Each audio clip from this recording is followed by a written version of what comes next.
avant de commencer avec les outils théoriques, je voudrais faire un retour sur Gennevilliers, parce que bon, j'imagine que tout le monde connaît un petit peu ce qui s'est passé pendant les 3 années de l'expérimentation de Gennevilliers, mais je vais refaire un point.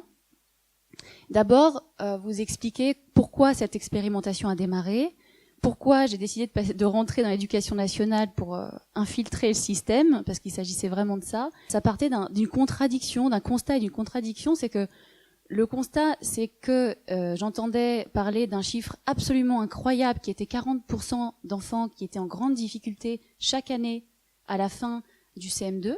Donc c'est-à-dire que tous les ans, 300 000 enfants sortent du CM2 avec des lacunes tellement importantes qu'ils n'auront pas une scolarité normale au collège. Ça m'a paru dingue. Ça m'a paru dingue déjà d'entendre ce chiffre et qu'on ne le sache pas plus et qu'on ne fasse pas quelque chose. Parce que là, 40%, c'est plus seulement une erreur sur quelques détails. On s'est trompé, quoi. Et puis, en plus de ce chiffre plus qu'alarmant, mais qui est pour moi un symptôme d'un système qui ne fonctionne pas, autre chose qui m'a alarmée, c'était le taux d'accroissement de la violence en milieu scolaire. Tous les symptômes qui font que vraiment il y a quelque chose qui tourne pas rond, quoi, qui est pas très harmonieux. Et pourtant, l'être humain est précablé pour apprendre simplement en vivant. Sans rien faire, l'être humain, dès la naissance, et on verra tout à l'heure que même avant, il est précablé pour apprendre, sans effort. Et il est précablé aussi pour aimer, pour vivre avec l'autre, pour apprendre avec l'autre. Donc, on n'est pas du tout fait pour ne pas apprendre, on n'est pas du tout fait pour vivre dans la violence, dans la dissension, dans l'isolement. On n'est pas fait pour ça. Vous verrez tout à l'heure, on va aborder ça avec les neurosciences affectives. Tout passe au rouge dans notre cerveau. Dès qu'on est dans des fonctionnements violents, de compétition, etc. Ça fonctionne pas. Donc, comment c'est possible? Qu'est-ce qu'il se passe pour qu'on en arrive à des taux comme ça aussi alarmants, d'échecs, de violence, alors même que nous sommes précablés pour apprendre et pour aimer, on va le dire comme ça, mais c'est vrai, pour vivre avec l'autre. Alors, ce que j'ai pensé donc en 2008, c'est je crois que l'école, quand elle a été créée, n'a pas été pensée, n'a pas été fondée, n'a pas été fabriquée, élaborée à partir des mécanismes naturels d'épanouissement et d'apprentissage humain. De toute façon, on ne pouvait pas, donc c'est clair qu'elle ne l'a pas fait, qu'elle n'a pas été construite avec ces mécanismes, puisqu'on ne les connaissait pas à l'époque. Donc nous avons construit l'école avec des intuitions, des traditions, des valeurs, mais pas avec des connaissances scientifiques. Donc, c'est ce qui, pour moi, explique ce gâchis humain qu'on observe chaque année, quoi. Et là, on parle que des chiffres. Quand je dis 40%, on parle que des chiffres des enfants. On parle pas des enseignants qui sont à bout. Non, mais c'est vrai.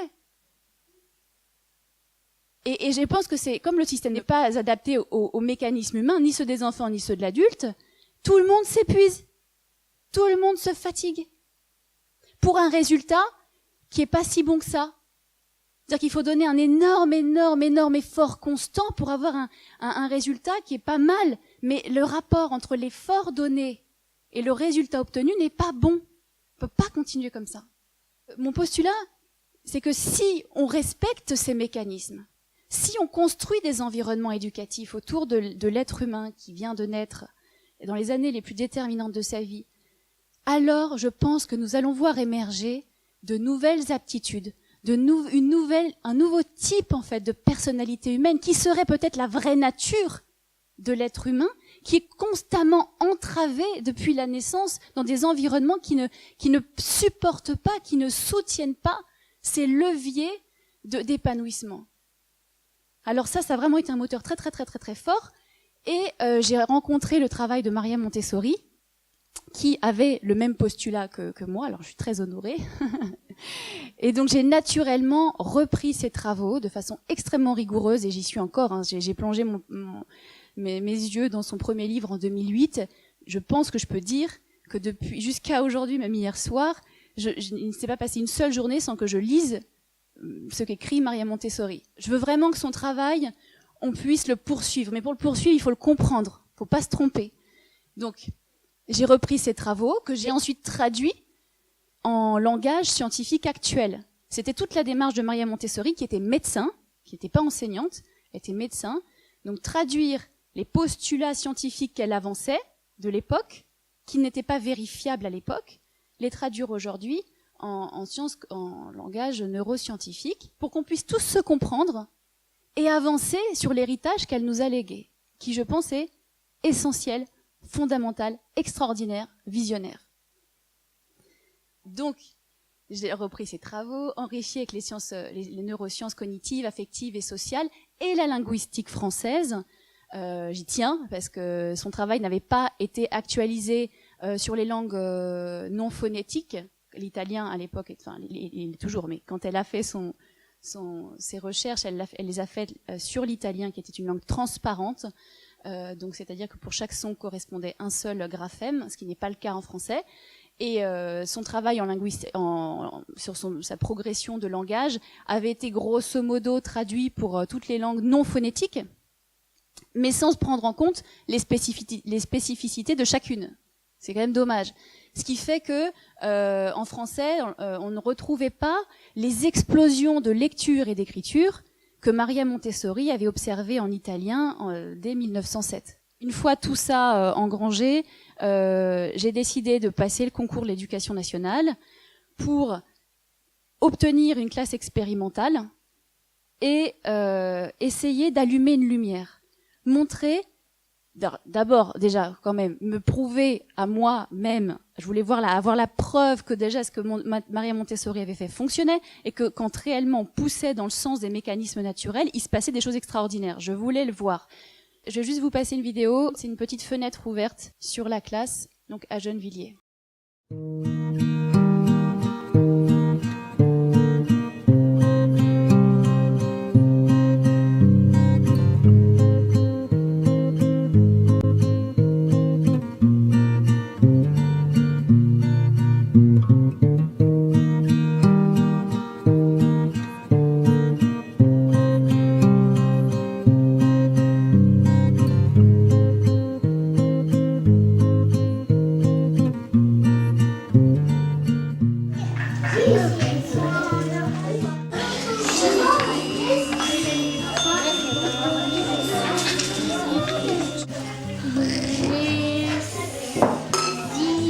Brésil.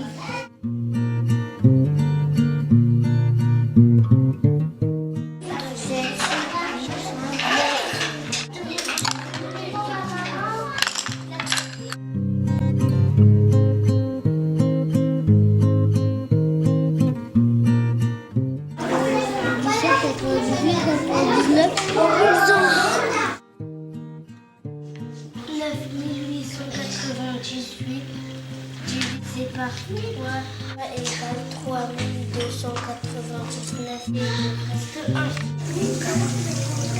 Un camion. Un hélicoptère. Un hélicoptère.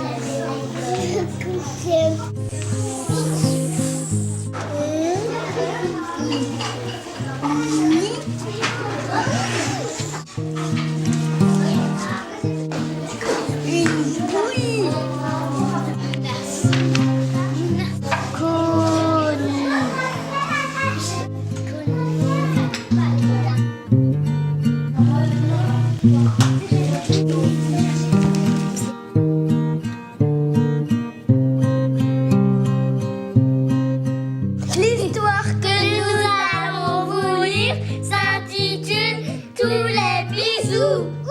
Moi, je suis fort, très fort. J'ai dit à maman, Séraphine et Julie. C'est sa belle-mère qui la surnomma Cendrillon. C'est pas fini tout. Pourquoi? Je voudrais dormir, moi. C'est pas moi, papa. C'est lui. Comment ça, c'est lui? Vous êtes plusieurs? J'en ai assez. Bois ce sirop tout de suite. Alors, t'as vu? Il est terrible, mon papa.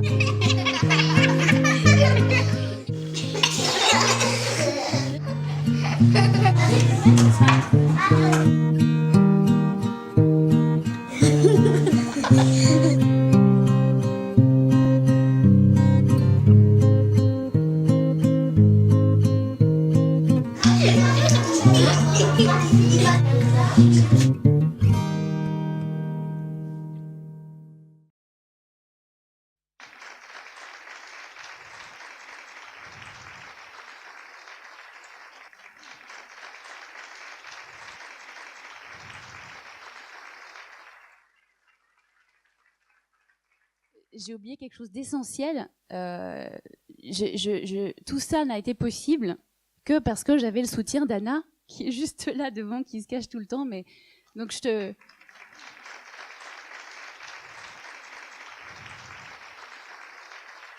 merci pour tout ce qui s'est passé et pour tout ce qui va venir. Je vais faire vite sur les résultats, mais je vais quand même y passer.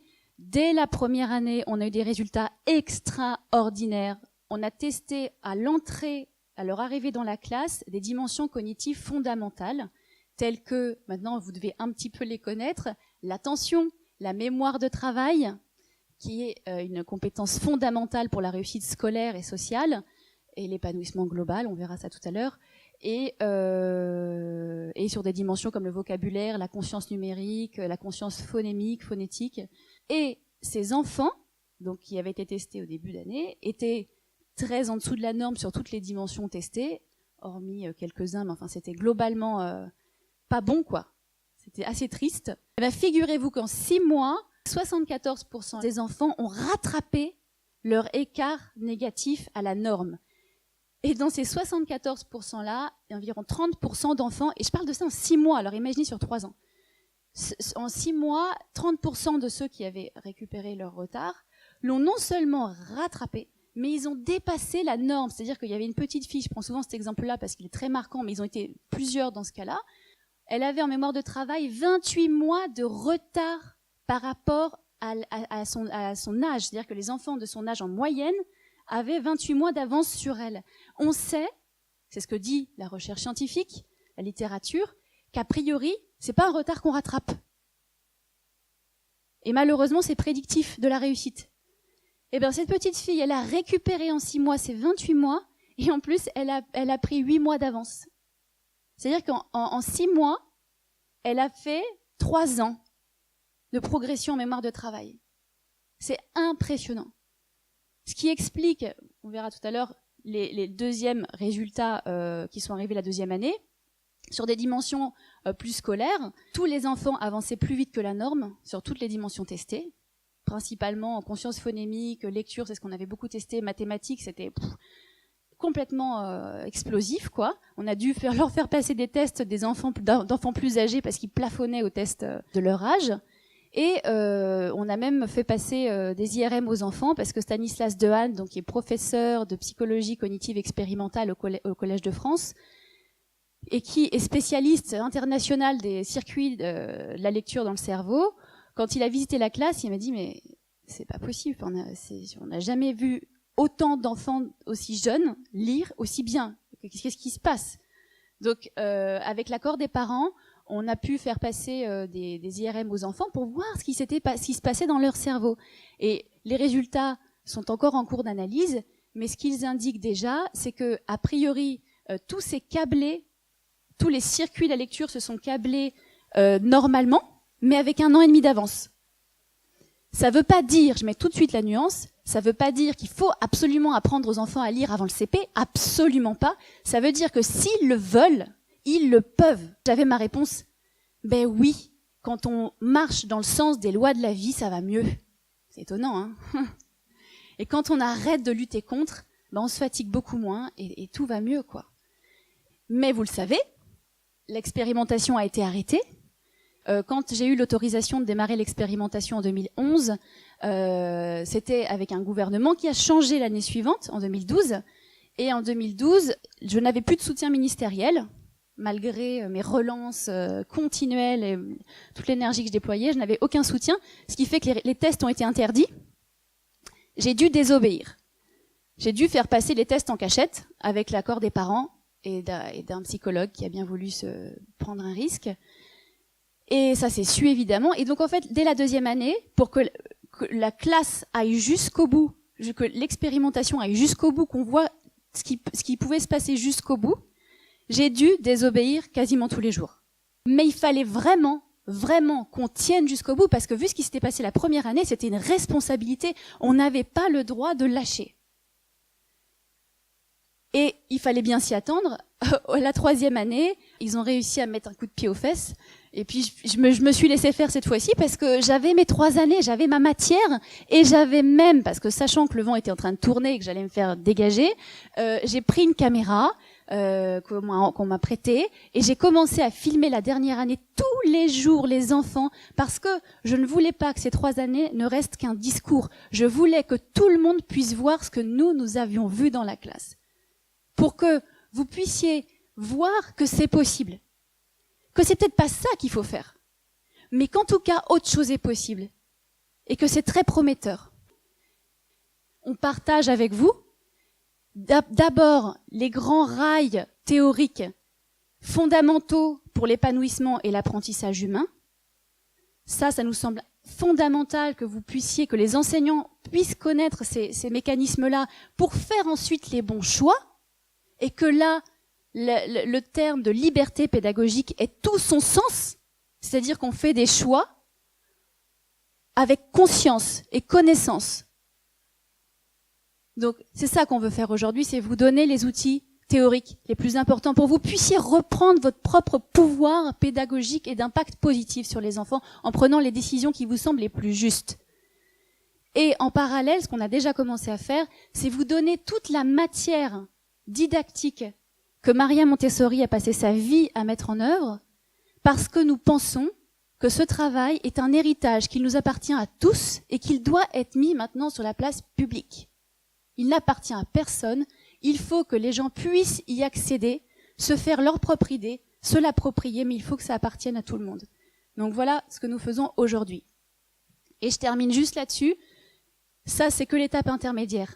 On ne va pas s'arrêter là, quand on aura tout donné en ligne. Ensuite, on va continuer la recherche pédagogique. Et l'objectif de ça, c'est toujours la même chose. C'est de penser, de construire l'environnement le plus physiologique possible pour l'être humain, dans les années les plus déterminantes de sa vie, pour la formation de son intelligence, pour qu'il puisse déployer ses pleins potentiels.